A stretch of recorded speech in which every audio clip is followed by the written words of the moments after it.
Last class में हम लोगों ने सीमेंट में पढ़ा था मॉडरेट हीट पोर्टलैंड सीमेंट और लो हीट पोर्टलैंड सीमेंट। आज हम लोग अपने क्लासिफिकेशन ऑफ सीमेंट में पढ़ने जा रहे हैं rapid hardening cement, sulphate resisting cement और वाइट सीमेंट। आज के लेक्चर का हमारा लर्निंग आउटकम होगा रैपिड हार्डनिंग सीमेंट को डिफाइन करना और इसके एप्लीकेशन को जानना, सल्फेट रेजिस्टिंग सीमेंट को डिफाइन करना और इसके एप्लीकेशन को जानना, एंड वाइट सीमेंट को डिफाइन करना और इसके एप्लीकेशन को जानना। तो सबसे पहले हम लोग रैपिड हार्डनिंग सीमेंट की बात करें तो ये होता क्या है, जो पोर्टलैंड ऑर्डिनरी पोर्टलैंड सीमेंट होता है वो स्ट्रेंथ डेवलप करता है 3, 7 और 28 डेज में। हम लोग जानते थे 3 डेज में ये अर्ली स्ट्रेंथ डेवलप करता है, फिर 7 डेज में इंटरमीडिएट स्ट्रेंथ डेवलप करता है और फाइनल स्ट्रेंथ जो है ये 28 डेज में डेवलप करता है। 28 डेज में लगभग कंप्लीट 90% इस सीमेंट का हाइड्रेशन हो जाता है। लेकिन बहुत सारे कंस्ट्रक्शन की बात करें, बहुत सारे ऐसे प्लेस की बात करें जहाँ पे हमें जल्दी स्ट्रेंथ की ज़रूरत पड़ती है। मान लो कि किसी रोड का रिपेयर करना है तो क्या हम तो ऐसा नहीं करेंगे वहाँ सीमेंट का पोर्टलैंड सीमेंट का यूज़ कर दिए और उसको उस रोड को हम 3 दिन तक ब्लॉक किए या 7 दिन तक ब्लॉक किए जब तक कि उसमें स्ट्रेंथ गेन नहीं हो जाता है।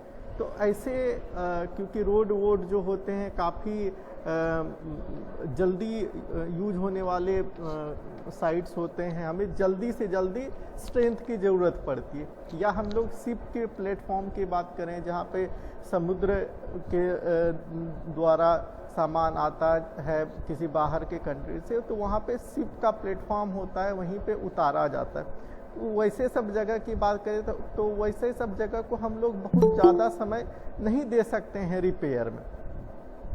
तो उस टाइप के जगह को रिपेयर करने के लिए हमें ऐसे सीमेंट की ज़रूरत पड़ती है जो अर्ली स्ट्रेंथ जो है कंपैरेटिवली बहुत जल्दी अचीव कर ले, जो कि ऑर्डिनरी पोर्टलैंड सीमेंट अचीव नहीं कर पाता है।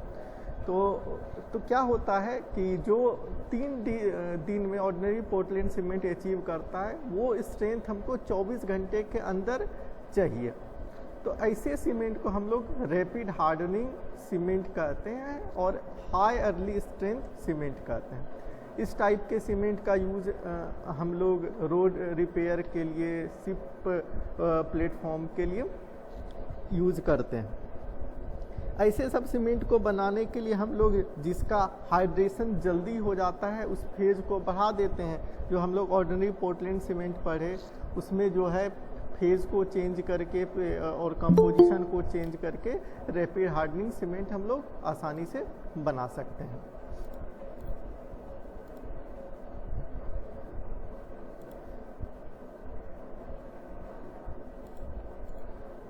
आगे हम लोग बात करें तो सल्फेट रेजिस्टिंग सीमेंट का, तो सी वाटर में हम लोग जानते हैं कि मैग्नीशियम सल्फेट होता है और जो सी वाटर का कंस्ट्रक्शन होता है, सी वाटर के अंदर ब्रिज बनाने होते हैं, सी वाटर के अंदर जो शिप के प्लेटफॉर्म बनाने होते हैं, तो उसको बनाने के लिए हमें सल्फेट रेजिस्टिंग सीमेंट की ज़रूरत होती है। यदि सल्फेट रेजिस्टिंग सीमेंट वहाँ पे हम लोग नहीं लगाएंगे तो उस कंस्ट्रक्शन के साथ सल्फेट रिएक्ट करेगा और उस स्ट्रक्चर को डे बाय डे वीक बनाते जाएगा या हम लोग ये कहें कि कोरोड करते जाएगा।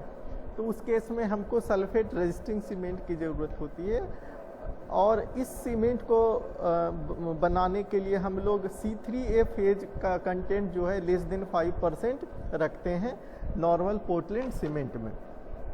तो वो जो सीमेंट बनता है तो ये सल्फेट रेजिस्टिंग सीमेंट बनता है और ये C3A ही ऐसा फेज है पोर्टलैंड सीमेंट में जो कि सल्फेट के साथ आसानी से रिएक्ट कर जाता है।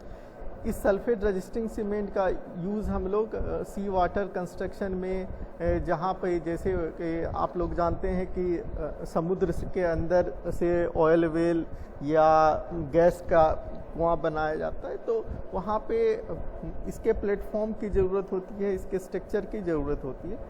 तो उस कंस्ट्रक्शन के लिए हम लोग सल्फेट रेजिस्टिंग सीमेंट का यूज़ करते हैं। अगला वाइट सीमेंट की बात करें हम लोग, तो पोर्टलैंड सीमेंट जो है ग्रेइश कलर का होता है। ये कलर जो है आयरन ऑक्साइड्स के कारण आता है, और यदि आयरन ऑक्साइड्स को हम लोग रिड्यूस कर देते हैं तो ये ग्रेइश कलर धीरे धीरे वाइटिश कलर में कन्वर्ट होते जाता है, और यदि लेस देन 0.4% रखते हैं आयरन ऑक्साइड्स तो सीमेंट का कलर जो है वाइट हो जाता है।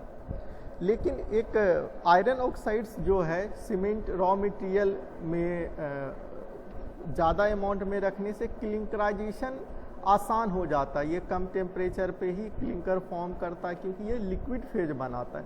यदि हम लोग आयरन ऑक्साइड्स का कंटेंट कम करते जाते हैं तो क्लिंकराइजेशन जो है वो डिफ़िकल्ट हो जाता है, उसका बर्निंग डिफ़िकल्ट हो जाता है। इसलिए हमारा कॉस्ट ऑफ प्रोडक्शन जो है वाइट सीमेंट का काफ़ी ज़्यादा होते जाता है क्योंकि हमें ज़्यादा टेम्परेचर की ज़रूरत पड़ती है क्लिंकराइजेशन के लिए ज़्यादा समय की ज़रूरत पड़ती है क्लिंकराइजेशन के लिए। तो इस वजह से जो वाइट सीमेंट का कॉस्ट है वो धीरे धीरे बढ़ते जाता है। तो आजकल आप लोग मार्केट में जाके देखिए वाइट सीमेंट जो है कंपेयर टू ग्रे सीमेंट जो है काफ़ी कॉस्टली आता है। लेकिन इस सीमेंट का यूज़ हम लोग जो है अपने घरों को डेकोरेशन के पर्पस से करते हैं, वाइट सीमेंट का यूज, जो कि हम ग्रे सीमेंट का यूज नहीं कर पाते थे। तो ये इसका एप्लीकेशन है वाइट सीमेंट का। आज के लेक्चर के लिए इतना ही। Thank you.